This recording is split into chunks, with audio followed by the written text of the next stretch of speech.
Hi friends, welcome back to our channel. 6ാം ക്ലാസ്സിലെ എല്ലാ കൂട്ടുകാർക്കും പുതിയൊരു വീഡിയോയിലേക്ക് സ്വാഗതം. 6ാം ക്ലാസ്സിലെ അടിസ്ഥാന പാഠാവലിയിലെ 3ാമത്തെ യൂണിറ്റിലെ 2ാമത്തെ പാഠഭാഗമായിട്ടുള്ള ആ രക്തം മാഞ്ഞു പോയില്ല എന്ന് പറയുന്ന പാഠഭാഗവും ഇതിലെ പ്രവർത്തനങ്ങളുമാണ് ഇന്ന് നമ്മൾ നോക്കാൻ വേണ്ടി പോകുന്നത്.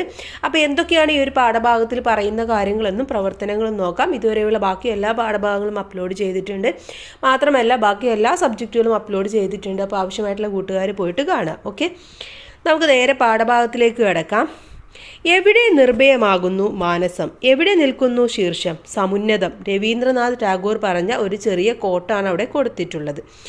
നിർഭയരായി തലയുയർത്തിപ്പിടിച്ച് നടത്തിയ പോരാട്ടങ്ങളിലൂടെയാണ് ഇന്ത്യ സ്വതന്ത്രമായത്, അല്ലേ? എല്ലാവരും ഒരുമിച്ച് നിന്നുകൊണ്ട് വളരെ നിർഭയത്വത്തോടു കൂടിയിട്ട് പേടിയില്ലാതെ പോരാടിക്കൊണ്ടാണ് നമ്മുടെ ഇന്ത്യ സ്വാതന്ത്ര്യം കൈവരിച്ചിട്ടുള്ളത്. ആ രക്തം മാഞ്ഞു പോയില്ല എന്ന് പറയുന്നതാണ് നമ്മുടെ പാഠഭാഗത്തിൻ്റെ പേര്. ഇക്കാലത്താണ് ദേശീയ പ്രസ്ഥാനത്തിൻ്റെ അല സ്കൂളുകളിലേക്ക് അടിക്കാൻ തുടങ്ങിയത്. ഉപ്പു സത്യാഗ്രഹവും വിദേശ വസ്ത്ര ബഹിഷ്കരണവും ഹരിജന പ്രസ്ഥാനവുമെല്ലാം ഉൾക്കൊള്ളുന്ന ഒരു ദീർഘപരിപാടിയുടെ ആന്തരാർത്ഥം വിദ്യാർത്ഥികൾ തികച്ചും മനസ്സിലാക്കിയിരുന്നു എന്നൊന്നും പറയാൻ വയ്യ. ചില പുതിയ ബഹളങ്ങൾ എപ്പോഴും നല്ലതാണല്ലോ. നാട്ടിൽ പ്രചരിച്ചിരുന്ന ബ്രിട്ടീഷ് വിരോധം വിദ്യാർത്ഥികളിലേക്കും സംക്രമിക്കുകയായിരുന്നു. ചരിത്രം പഠിപ്പിക്കുന്നിടത്ത് അതിൻ്റെ അലകൾ പ്രത്യക്ഷപ്പെട്ടു. ക്ലൈവ് കള്ളനും തെമ്മാടിയുമായിരുന്നു സർ. കുഞ്ഞിരാമൻ കയറി പറഞ്ഞു. അവിടെ ഇരിക്ക്, മാസ്റ്റർ ശാസിച്ചു. ക്ലൈവിനു പകരം വേറെ ഒരാളായിരുന്നുവെങ്കിലും അങ്ങനെയൊക്കെ തന്നെ ആയിരിക്കും ചെയ്യുക. ബ്രിട്ടീഷുകാരൊക്കെ കള്ളന്മാരാണെന്നോ? സാമ്രാജ്യം സ്ഥാപിക്കാനും കച്ചവടം ഉറപ്പിക്കാനുമാണ് അവർ വന്നത്. പടിഞ്ഞാറൻ ശക്തികൾ ഇതിനുവേണ്ടി ലോകത്തിന്റെ നാനാഭാഗത്തേക്കും പോയിട്ടുണ്ട്. അക്കൂട്ടത്തിൽ ഇന്ത്യയിലേക്കും വന്നു. ആ ക്ലൈവ് അല്ലെങ്കിൽ ഇനി ഒരു ക്ലൈവ്. മാസ്റ്ററുടെ ആ പ്രസ്താവനയെക്കുറിച്ച് പിൻബെഞ്ചിൽ ഒരു വാദപ്രതിവാദം തന്നെ നടന്നു. ചോദ്യങ്ങൾ ഉറവെടുക്കുന്നത് കുഞ്ഞിരാമനിൽ നിന്നാണ്. അവ ചുണ്ടുകളിലേക്ക് പ്രചരിച്ചു. ഒരു തേനീച്ചക്കൂട് പോലെയായി ക്ലാസ് മുറി. പ്രതിവാദം നിർത്തണം. മാസ്റ്റർ മേശപ്പുറത്തടിച്ചു. കുഞ്ഞിരാമൻ, സർ, നമുക്കിതൊരു വാദപ്രതിവാദ വിഷയമാക്കേണ്ട. സർ, ഈ കള്ളത്തരങ്ങളും കെട്ടുകഥകളും എല്ലാം എത്ര കാലം പഠിക്കാം? മാസ്റ്റർ കണ്ണടയ്ക്കിടയിലൂടെ ഒന്ന് നോക്കി. കുഞ്ഞിരാമൻ, ഇവിടെ വരൂ. അയാൾ അടുത്തേക്ക് ചെന്നു. ഗുരുനാഥൻ ശിഷ്യന്റെ ചുമലിൽ തട്ടി ശാന്തമായ സ്വരത്തിൽ ഉപദേശിച്ചു. കുഞ്ഞിരാമൻ പറയുന്നതൊക്കെ എനിക്ക് മനസ്സിലാവും. പക്ഷേ സ്കൂൾ രാഷ്ട്രീയമായ വാദപ്രതിവാദത്തിനുള്ള സ്ഥലമല്ല, അത് മറക്കരുത്. പോയിരിക്കെ. കുഞ്ഞിരാമൻ തിരിച്ചു വന്നിരുന്നു. അപ്പോഴും തേനീച്ചക്കൂട് മൂളുകയാണ്. അതിൽ ശ്രദ്ധിക്കാതെ മാസ്റ്റർ പാഠം തുടർന്നു. പുറത്ത് കാറ്റടിച്ചുകൊണ്ടിരിക്കുകയാണ്. അതിൻ്റെ അലകൾ ജാലകപ്പഴുതുകളിലൂടെ സ്കൂൾ മുറിയിലേക്കും വരുന്നു. അധികൃതർ കാറ്റിൻ്റെ ഗതി നിയന്ത്രിക്കാൻ ആവുന്നതൊക്കെ ചെയ്യുന്നുണ്ട്.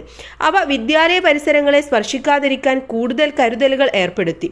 വിലക്കുകളും പ്രതിരോധങ്ങളും വിദ്യാർത്ഥികളെ കൂടുതൽ സമരോത്സുകരാക്കി. അറസ്റ്റുകളുടെയും മർദ്ദനങ്ങളുടെയും റിപ്പോർട്ടുകളാണ് പത്രങ്ങളിൽ വരുന്നത്. പത്രം വായിക്കരുതെന്ന് ഒരു അധ്യാപകന് വിദ്യാർത്ഥികളോട് പറയാമോ? അധ്യാപകൻ മൗനം ദീക്ഷിച്ചു. അവരെ സംബന്ധിച്ചിടത്തോളം ചോറങ്ങും കൂരിങ്ങും എന്ന നിലയിലായിരുന്നു. അപ്പോഴാണ് ഒരു കുഴപ്പമുണ്ടായത്. സ്കൂളിനടുത്തുള്ള തുണിക്കടയിൽ ഒരു പിക്കറ്റിംഗ് നടക്കാൻ പോകുന്നു. വർത്തമാനം വിദ്യാലയത്തിലുമെത്തി. വിദ്യാർത്ഥികൾ ഉഷാറായി. അധ്യാപകർ ഉത്കണ്ഠിതരുമായി. ആരാണ് പിക്കറ്റ് ചെയ്യുന്ന സത്യാഗ്രഹി? ആർക്കും അറിഞ്ഞുകൂടാ. പോലീസും ജാഗ്രതയായിരുന്നു. നേരം 9 മണിയായി. 2 സത്യാഗ്രഹികൾ തുണിഷാപ്പിനു മുന്നിലെത്തി. കറുത്തു നീണ്ട ആ മീശക്കാരനെ എല്ലാവർക്കും അറിയാം. അയാൾ സ്ഥലത്തെ പ്രധാന പ്രവർത്തകനാണ്. മറ്റേയാൾ അന്വേഷണത്തിൽ ഒരു വടക്കൻ നമ്പ്യാരാണെന്ന് മാത്രം വ്യക്തമായി. സുംബകൻ, ദൃഢകായൻ.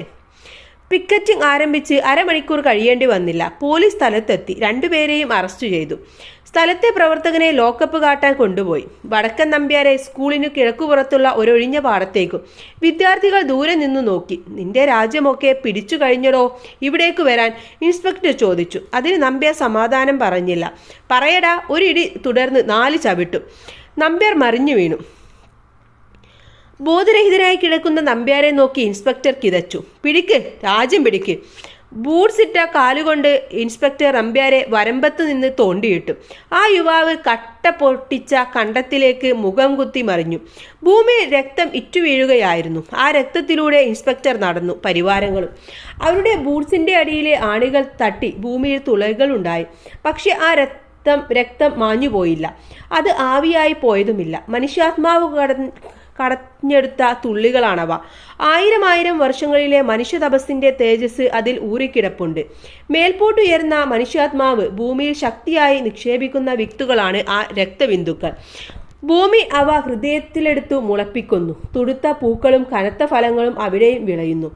ഇത്രയും ദൂരം കാണുന്ന കണ്ണുകൾ ആവലാതിപ്പെടുന്നില്ല, നോവേൽക്കുന്നില്ല, പിന്മാറുന്നില്ല. നാളത്തെ വിജയം ഇന്ന് അയാൾ ഹൃദയത്തിൽ വെച്ചാഘോഷിക്കുന്നു. മനുഷ്യ പുരോഗതിയുടെ ഈ പാതയിൽ വീണുകിടക്കുന്ന ആ ചെറുപ്പക്കാരന്റെ ഹൃദയത്തിൽ എന്തായിരുന്നുവെന്ന് പറയാൻ വയ്യ. അയാൾ മോഹാലസ്യപ്പെട്ടു. പോലീസ് പോയപ്പോൾ വയൽക്കരയിൽ പതുങ്ങി നിന്ന ആൾക്കൂട്ടം കുറെ കൂടി അടുത്തു. എന്തൊരു ശരീരമാണ് ആ ചെറുപ്പക്കാരൻ്റേത്! ഒരു കോൽ വീതമുള്ള മാറിടം, ഒരു കോൽ വീതിയുള്ള മാറിടം, ബലിഷ്ഠങ്ങളായ കൈകൾ, കുടുങ്ങിയ അരക്കെട്ട്, ചന്ദനത്തിന്റെ വണ്ണം. ഒരൊറ്റയടിക്ക് 5 പേരെ തെറിപ്പിക്കാനുള്ള ശക്തി ആ കൈകളിൽ ഒതുങ്ങിക്കിടപ്പുണ്ടെന്ന് സ്പഷ്ടം. എന്നിട്ടും അയാൾ അടി കൊടുക്കാനല്ല, കൊള്ളാനാണ് വന്നത്. അതിന്റെ അർത്ഥം മനസ്സിലാകാതെ ജനം നിന്നു. നമ്പ്യാർക്ക് അല്പം വെള്ളം കൊടുക്കാൻ ആർക്കും ധൈര്യമുണ്ടായിരുന്നില്ല. കച്ചവടക്കാർ തലവലിച്ചു. കൃഷിക്കാർ ദൂരെ നിന്ന് കണ്ണീർ വാർത്തു. വിദ്യാർത്ഥികൾ അക്ഷമരായി. പാടത്തിന്റെ 4 പുറവും ആളുകൾ. തല്ലിച്ചതച്ച സർപ്പത്തെ പോലെ നമ്പ്യാർ കട്ടയിൽ കിടക്കുന്നു.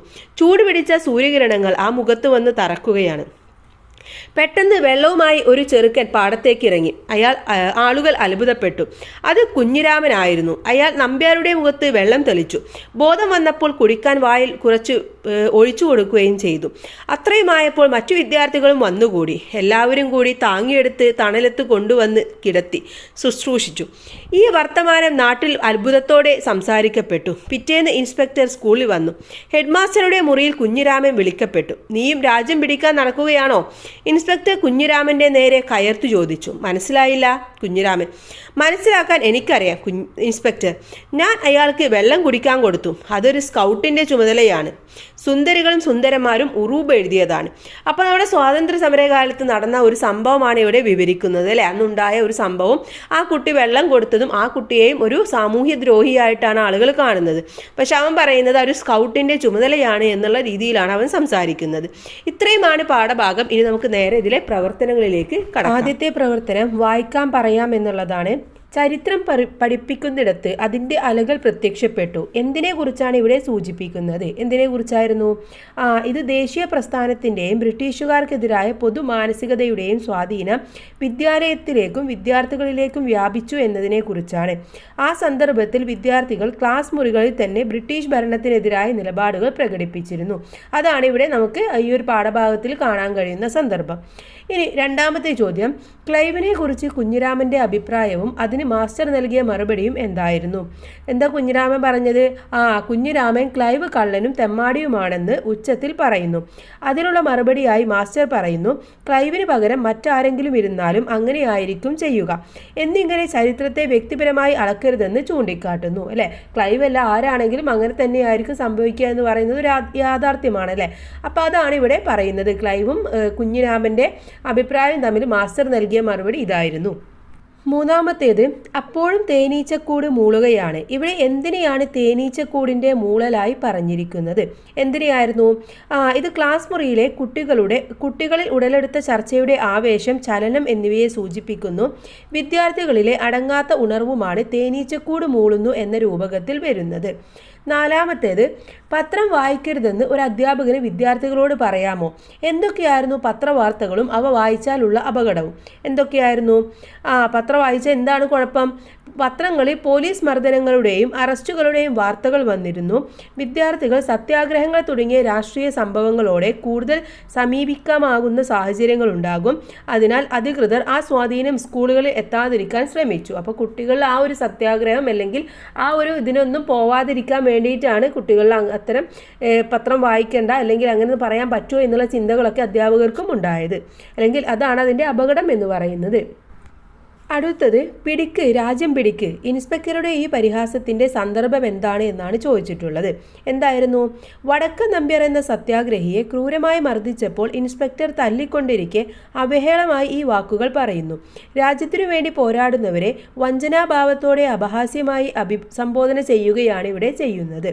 അടുത്തത്, എന്നിട്ടും അയാൾ അടി കൊടുക്കാനല്ല കൊള്ളാനാണ് വന്നത്. ഈ വാക്യത്തിലെ എന്നിട്ടും എന്ന പ്രയോഗം കൊണ്ട് എന്താണ് അർത്ഥമാക്കുന്നത്? നല്ല ആരോഗ്യമുള്ള വ്യക്തിയാണ് നമ്പ്യാർ.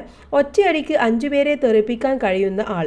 അങ്ങനെയുള്ള ആളാണ് ഇൻസ്പെക്ടറുടെ കയ്യിൽ നിന്നും അടി വാങ്ങിയത്. കാരണം അയാൾ സമരത്തിന്റെ ഭാഗമായി കൊടുക്കാനല്ല കൊള്ളാനാണ് വന്നത്. 7ാമത്തെ ചോദ്യം. പെട്ടെന്ന് വെള്ളവുമായി ആ ചെറുക്കൻ പാടത്തേക്ക് ഇറങ്ങി. ആളുകൾ അത്ഭുതപ്പെട്ടു. എന്തുകൊണ്ടാണ് ആളുകൾ അത്ഭുതപ്പെട്ടത്? അഥവാ നമ്പ്യാർ അടിയേറ്റ് ബോധരഹിതനായി പാടത്ത് കിടക്കുമ്പോൾ പോലീസിനെ പേടിച്ച് ആരും അടുത്തേക്ക് പോയില്ല. കച്ചവടക്കാരും കർഷകരും എല്ലാം പേടിച്ചു മാറി നിൽക്കുമ്പോഴാണ് കുഞ്ഞിരാമൻ വെള്ളവുമായി നമ്പ്യാരുടെ അടുത്തേക്ക് വന്നത്. ഇത് കണ്ടിട്ടാണ് ആളുകൾ അത്ഭുതപ്പെട്ടത്. ഓക്കെ, അപ്പോൾ ഇതായിരുന്നു ആളുകൾ അത്ഭുതപ്പെടാനുള്ള കാരണം എന്ന് പറയുന്നത്. അടുത്ത പ്രവർത്തനം പറയാതെ പറയുമ്പോൾ എന്നുള്ളതാണ്. പുറത്ത് കാറ്റടിച്ചു കൊണ്ടിരിക്കുകയാണ്. ഇവിടെ കാറ്റ് എന്ന വാക്ക് അതിൻ്റെ യഥാർത്ഥ അർത്ഥത്തിലല്ല പ്രയോഗിച്ചിരിക്കുന്നത്. കാറ്റ് എന്ന പദം എന്തിനെയാണ് സൂചിപ്പിക്കുന്നതെന്ന് കണ്ടെത്തൂ. പാഠഭാഗത്ത് ഇതുപോലെയുള്ള പ്രയോഗങ്ങൾ ഇനിയുമുണ്ട്. അവ കണ്ടെത്തി എഴുതൂ. അവ സൂചിപ്പിക്കുന്ന ആശയവും എഴുതണം. അപ്പോൾ എന്താണ് ഇവിടെ കാറ്റ് എന്നതുകൊണ്ട് ഉദ്ദേശിക്കുന്നത്? സമരത്തിൻ്റെ ഭാഗമായുള്ള മുദ്രാവാക്യങ്ങളുടെയും ജാഥയുടെയും പിക്കറ്റിങ്ങിൻ്റെയും എല്ലാം ശബ്ദാരോഹങ്ങളെയാണ് ഇവിടെ കാറ്റ് എന്ന് ഉപമിക്കുന്നത്. മറ്റു പ്രയോഗങ്ങൾ. ക്ലാസ് റൂമിൽ കുട്ടികളുടെ ശബ്ദങ്ങൾ തേനീച്ചക്കൂടിൻ്റെ ഇരമ്പലുകളുമായി ഉപമിക്കുന്നു. ആ രക്തം മാഞ്ഞുപോയില്ല എന്ന വാക്കുകൾ മനുഷ്യരുടെ വിപ്ലവ വീര്യത്തെക്കുറിച്ചാണ് സൂചിപ്പിക്കുന്നത്. അതുപോലെ ബൂട്ട്സിൻ്റെ ആണികൾ തട്ടി തുളകൾ ഉണ്ടായി എന്ന് പറയുമ്പോൾ അധിനിവേശത്തിൻ്റെ പീഡനങ്ങളെയാണ് സൂചിപ്പിക്കുന്നത്. ഓക്കെ, അപ്പോൾ ഇവിടെ ഓരോന്നും മറ്റൊന്നുമായിട്ട് ഉപമിച്ചിട്ടാണ് പറഞ്ഞിട്ടുള്ളത്. അടുത്തത് തലക്കെട്ട് നിർദ്ദേശിക്കാം എന്നുള്ളതാണ്. ഈ നോവൽ ഭാഗത്തിന് നൽകിയ തലക്കെട്ട് ആ രക്തം മാഞ്ഞുപോയില്ല എന്നാണല്ലോ. ശീർഷകത്തിൻ്റെ സവിശേഷതകൾ കണ്ടെത്താമോ? യോജിച്ച മറ്റൊരു ശീർഷകം നിർദ്ദേശിക്കൂ. എന്തുകൊണ്ട് അത് യോജിക്കുന്നുവെന്നും പറയണം. അപ്പോൾ എന്താണ് ഇതിൻ്റെ സവിശേഷത എന്ന് പറയുന്നത്? ആ രക്തം മാഞ്ഞുപോയില്ല എന്ന തലക്കെട്ടിൻ്റെ സവിശേഷതകൾ ശക്തമായ ഭാവാത്മകത, സന്ദേശമാർന്ന പ്രതീകം, പാഠത്തിൻ്റെ ആശയവുമായി കനത്ത ബന്ധം, പ്രതികാരവും പ്രതീക്ഷയും ഒരുമിച്ചുള്ള ആവിഷ്കാരം തുടങ്ങിയവയാണ്. ഈ പാഠഭാഗത്തിന് ഒരു തുള്ളി മനുഷ്യത്വം എന്ന തലക്കെട്ടും നമുക്ക് നൽകാം. കാരണം മർദ്ദനമേറ്റ് അവശനായി കിടക്കുന്ന ഒരു മനുഷ്യൻ്റെ ദാഹം തീർക്കാൻ കുഞ്ഞിരാമൻ നൽകുന്ന ഒരു തുള്ളി വെള്ളം വലിയൊരു മനുഷ്യത്വത്തിൻ്റെ അടയാളമാണ്. പോലീസിൻ്റെ ക്രൂരതയ്ക്ക് മറുപടിയായി ഒരു വിദ്യാർത്ഥി നൽകുന്ന കരുണയുടെ സ്പർശമാണത്. ഓക്കെ, അപ്പോൾ ഈ തലക്കെട്ട് നിങ്ങൾക്ക് നൽകാം. വേറെ എന്തെങ്കിലും നിങ്ങൾക്ക് ഇഷ്ടമുണ്ടെങ്കിൽ അതും നിങ്ങൾക്ക് എഴുതാം. കാരണം എന്താണെന്നും കൂടെ നിങ്ങൾ ഇവിടെ വ്യക്തമാക്കണമെന്ന് മാത്രം. അടുത്ത പ്രവർത്തനം കുഞ്ഞിരാമനെ കുറിച്ച് എന്നുള്ളതാണ്. കുഞ്ഞിരാമൻ എന്ന വിദ്യാർത്ഥിയാണ് ഈ കഥയിലെ പ്രധാന കഥാപാത്രം. കുഞ്ഞിരാമനെ കുറിച്ചുള്ള നിരവധി കാര്യങ്ങൾ പാഠഭാഗത്തുണ്ട്. നോക്കൂ. ക്ലൈവ് കള്ളനും തെമ്മാടിയുമായിരുന്നു സർ. കുഞ്ഞിരാമൻ കയറി പറഞ്ഞു. സർ, ഈ കള്ളത്തരങ്ങളും കെട്ടുകഥകളും എല്ലാം എത്ര കാലം പഠിക്കാം? പെട്ടെന്ന് വെള്ളവുമായി ആ ചെറുക്കൻ പാടത്തേക്ക് ഇറങ്ങി. ഇങ്ങനെ കുഞ്ഞിരാമനെ കുറിച്ച് എഴുത്തുകാർ നൽകുന്ന സൂചനകളെല്ലാം കണ്ടെത്തൂ. ഈ സൂചനകളിൽ നിന്ന് കുഞ്ഞിരാമൻ പല സവിശേഷതകളും മനസ്സിലാക്കാൻ കഴിയും. അവയെല്ലാം ഉൾക്കൊള്ളിച്ച് കഥാപാത്ര നിരൂപണം തയ്യാറാക്കുക. അപ്പോൾ കുഞ്ഞിരാമൻ എന്ന കഥാപാത്രത്തെക്കുറിച്ചുള്ള ഒരു കഥാപാത്ര നിരൂപണം നമുക്ക് നോക്കാം. ഓക്കെ, അപ്പോൾ നമുക്ക് നോക്കാം. കഥാപാത്ര നിരൂപണത്തിന് വേണമെങ്കിൽ ആരെക്കുറിച്ചാണോ എഴുതുന്നത് പേര് നിങ്ങൾക്ക് കൊടുക്കാം. അപ്പോൾ ഇവിടെ കുഞ്ഞിരാമൻ എന്ന് നിങ്ങൾക്ക് തലക്കെട്ട് കൊടുക്കാം. സ്വാതന്ത്ര്യ സമരങ്ങളുടെയും പ്രതിഷേധങ്ങളുടെയും അലയൊലികൾ വിദ്യാലയങ്ങളിലേക്ക് പടർന്നു പിടിക്കുന്ന കാലഘട്ടത്തിലാണ് കുഞ്ഞിരാമൻ എന്ന കഥാപാത്രത്തെ നമ്മൾ പരിചയപ്പെടുന്നത്. ഉറൂബിൻ്റെ സുന്ദരികളും സുന്ദരന്മാരും എന്ന നോവലിലെ പ്രധാന കഥാപാത്രം കൂടിയാണ് കുഞ്ഞിരാമൻ. യുവജന സമൂഹത്തിൽ വേണ്ട ധൈര്യത്തിൻ്റെയും ഉത്തരവാദിത്വത്തിൻ്റെയും പ്രതീകമാണ്. അധികാരികളെ ഭയപ്പെടാതെ അഭിപ്രായം തുറന്നു പറയുന്നവൻ. കലാതീതമായ മൂല്യങ്ങൾ സ്കൂൾ പരിധികൾ കടന്ന് സമൂഹത്തിലേക്കും ദേശീയ മനസ്സിലേക്കും എത്തിച്ചേരുന്നു എന്നതിൻ്റെ സാക്ഷ്യമാണ് അദ്ദേഹം. അർത്ഥവത്തായ സംഭവങ്ങളെ മനസ്സിലാക്കുന്നു, വിവേചനത്തെ എതിർക്കുന്നു. ജീവകാരുണ്യ ബോധം ഉള്ളവനാണ്. സത്യാഗ്രഹിയെ രക്ഷിക്കാൻ മുന്നിട്ടിറങ്ങുന്ന തൻ്റെ ഉത്തമം സ്കൗട്ട് ചുമതലയായി കാണുന്നു. നാടിൻ്റെ അരക്ഷിതാവസ്ഥയിൽ സാഹോദര്യബോധമുള്ള ഒരുവനായി കുഞ്ഞിരാമൻ നിലകൊള്ളുന്നു. ബ്രിട്ടീഷുകാരെ കുറിച്ച് ഉന്നയിക്കുന്ന ചോദ്യങ്ങൾ കുഞ്ഞിരാമൻ്റെ നിരീക്ഷണ ബുദ്ധിയെയും സത്യസന്ധതയെയും കാണിക്കുന്നു. ഓക്കെ, അപ്പോൾ ഇത്രയും കാര്യങ്ങളൊക്കെ നമുക്ക് ആ പാഠഭാഗത്ത് നിന്നും കുഞ്ഞിരാമനെ കുറിച്ച് മനസ്സിലാക്കാൻ വേണ്ടി കഴിയുന്നതാണ്. അടുത്ത പ്രവർത്തനം നാടകാവിഷ്കാരം എന്നുള്ളതാണ്. ഈ നോവൽ ഭാഗം ക്ലാസ്സിൽ നാടക രൂപത്തിൽ അവതരിപ്പിക്കാമല്ലോ. എന്തെല്ലാം ഒരുക്കങ്ങൾ വേണം?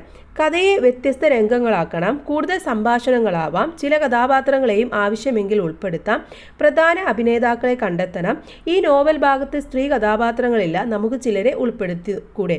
സംഘമായി തിരിഞ്ഞോ ക്ലാസ്സിലെ എല്ലാവരും ഒന്നിച്ചോ നാടകം അവതരിപ്പിക്കാം. അപ്പോൾ ഈ രീതിയിലൊക്കെ നിങ്ങൾക്ക് എന്ത് ചെയ്യാം? ഈ ഒരു നാടകത്തെ സ്കൂളിൽ അവതരിപ്പിക്കാം. ഇവിടുത്തെ പ്രവർത്തനം എന്ന് പറയുന്നത് അവതരണം കാണാൻ രക്ഷിതാക്കളെ ക്ഷണിച്ചുകൊണ്ട് ഒരു ക്ഷണക്കത്ത് തയ്യാറാക്കാനാണ് പറഞ്ഞിട്ടുള്ളത്.